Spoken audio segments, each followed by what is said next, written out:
வணக்கம் நண்பர்களே. AI world 2025 year end ஸ்பெஷலுக்கு உங்களை அன்புடன் வரவேற்கிறோம். 2025ன்னு சொன்னால் ஆர்டிஃபிஷியல் இன்டெலிஜென்ஸ் மெதுவாக வளரல, அதிரடி வேகமாக முன்னேறிச்சு. இந்த வருடம் ஏஐ ஒரு எக்ஸ்பிரிமெண்ட்டாக இல்லை, நம்ம தினசரி வாழ்க்கையோட ஒரு முக்கியமான பாகமாக மாறிச்சு. வாங்க 2025 நடந்த முக்கியமான ஏஐ நிகழ்வுகளை திரும்பி பார்ப்போம். 2025 ஏஐ மாடல்ஸ் டெக்ஸ்ட் மட்டும் இல்லை, அவை பார்க்கும், கேட்கும், பேசும், யோசிக்கும். வாய்ஸ் கான்வர்சேஷன் ரொம்ப நேச்சுரலாக மாறிச்சு.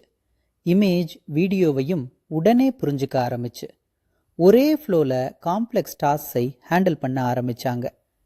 இதுக்கு முன்னாடி சாட்பாட் மாதிரி இருந்த ஏஐ இப்போ ரியல் அசிஸ்டண்ட், ரியல் கொலாபரேட்டர் மாதிரி ஃபீல் ஆனது.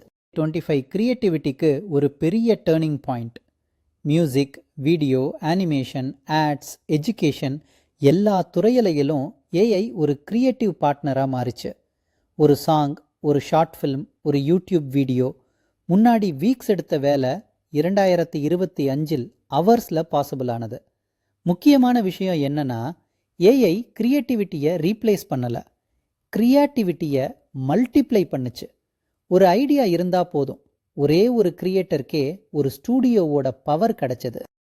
AI agents and automation 2025 biggest ஷிஃப்டில் ஒன்று ஏஐ ஏஜென்ட்ஸ்.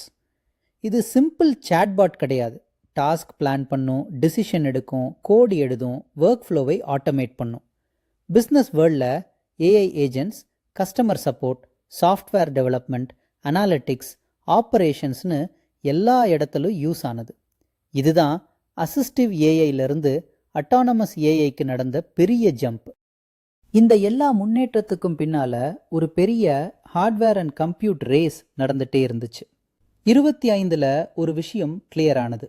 கம்ப்யூட் தான் ஃப்யூச்சரோட ஃபியூவல். ஸ்பீட் மட்டும் முக்கியம் இல்லை, எஃபிஷியன்சி, ஸ்கேலபிலிட்டி, சஸ்டெயினபிலிட்டி அதுக்குமே இம்பார்ட்டன்ஸ் வந்தது. ஏஐ ஸ்க்ரீன்குள்ளே மட்டும் இல்லை, 2025 ரோபோட்ஸ் ரியல் வேர்ல்டுக்கே என்ட்ரி கொடுத்தாங்க. ஃபேக்ட்ரிஸ், வேர்ஹவுசஸ், ஹாஸ்பிட்டல்ஸில் ஏஐ பவர்ட் ரோபோட்ஸ் வேலை செய்ய ஆரம்பித்தாங்க. Walking, balancing, delicate objects handle பண்ணுற ஸ்கில்ஸில் பெரிய இம்ப்ரூவ்மெண்ட் வந்தது. ஒரு காலத்தில் சயின்ஸ் ஃபிக்ஷன்னு நினச்ச விஷயங்கள் 2025 டெய்லி ரியாலிட்டியாக மாறிச்சு. ஏஐ வளர்ச்சியோட சேர்ந்து சீரியஸ் கொஸ்டின்ஸும் எழுந்தது. Deep fakes, data privacy, AI bias, jobs impact, இந்த எல்லாம் 2025 குளோபல் டிஸ்கஷனாக மாறிச்சு. Governments worldwide AI regulations introduce பண்ண ஆரம்பித்தாங்க. 2025 ஒரு விஷயத்தை தெளிவாக சொல்லுச்சு: இன்னோவேஷனும் ரெஸ்பான்சிபிலிட்டியும் ஒன்றா சேர்ந்து போகணும். அப்படின்னா 2025 நமக்கு என்ன கற்றுக் கொடுத்துச்சு? ஏஐ ஆப்ஷனல் இல்லை, ஏஐ எக்ஸ்பெரிமெண்ட் இல்லை, ஏஐ இப்போது ஃபவுண்டேஷன் டெக்னாலஜி. ஏஐயோட வேலை செய்ய தெரிஞ்சவங்க வேகமாக மூவ் பண்ணாங்க, ஸ்மார்ட்டாக பில்ட் பண்ணாங்க, அதிகமாக க்ரியேட் பண்ணாங்க. நம்ம ஃப்யூச்சருக்கு போகும்போது ஒரு விஷயம் உறுதி: ஏஐ ரெவல்யூஷன் வரல, அது ஏற்கனவே வந்துடுச்சு. 2025 ஏஐ வந்த வருடம்னா, வரப்போகிற ஆண்டுகள் மனிதனும் இன்டெலிஜென்ஸும் எப்படி சேர்ந்து இவால்வ் ஆக போகிறாங்கன்னு தீர்மானிக்கும். இதுதான் ஏஐ வேர்ல்ட் 2025 ஆண்டு இறுதி சிறப்பம்சங்கள். கியூரியஸாக இருங்க, இன்ஃபார்ம்டாக இருங்க. ஏஐ எதிர்காலத்திற்கு வெல்கம்.